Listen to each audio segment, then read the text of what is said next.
Lord, ఈరోజు ఒక సామెత నేర్చుకుందామా? సామెతల గ్రంథం 11వ అధ్యాయం 19వ వచనం. యథార్థమైన నీతి జీవదాయకము, దుష్ట క్రియలు విడవక చేయవాడు తన మరణమునకే చేయును. సంవత్సరాలు మారుతుండగా నీ కార్యము నూతనపరచు ప్రవ్వా అని హబక్కూకు అనే భక్తుడు ప్రార్థన చేస్తాడు. మార్పు అనేది దినాల్లోనే కాదు, సంవత్సరాల్లోనే కాదు, క్యాలెండర్లోనే కాదు. మార్పు అనేది మన ప్రవర్తనలో కూడా కనబడాలి. దుష్టక్రియలు విడువక చేసేవారు మరణమునకే దారి పడతారంట, మరణమునకే చేరతారట.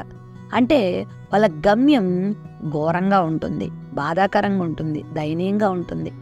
వారు అప్పగించబడకూడని పరిస్థితులకు, ఘోరమైన వినాశనానికి వారి జీవితం అప్పగించబడుతుందనే మాట ఇక్కడ చూస్తున్నాం. దుష్టక్రియలు మానట్లేదా? సంవత్సరాలు మారుతున్నాయి కదా. నీ ప్రవర్తన అలాగే ఉందా?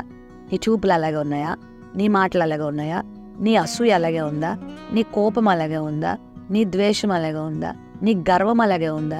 నీ భక్తిహీనత అలాగే ఉందా? మారవా? ఇప్పటికైనా మారడానికి దేవుడు నీకు అవకాశం ఇచ్చాడు.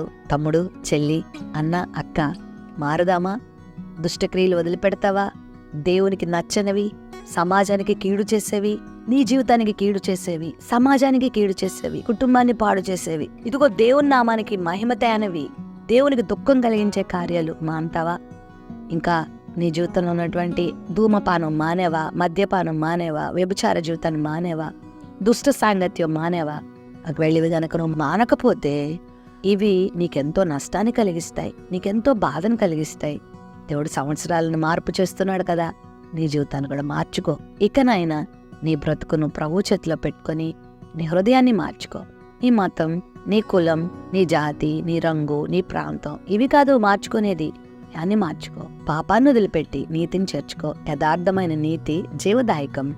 దుష్ట మార్గంలో గనక జీవిస్తే అది మరణానికి నడిపిస్తుంది. అలాంటి దుష్ట క్రియలు వదిలిపెట్టి నీతి కార్యాలు నీ జీవితంలో జరిగించుకో.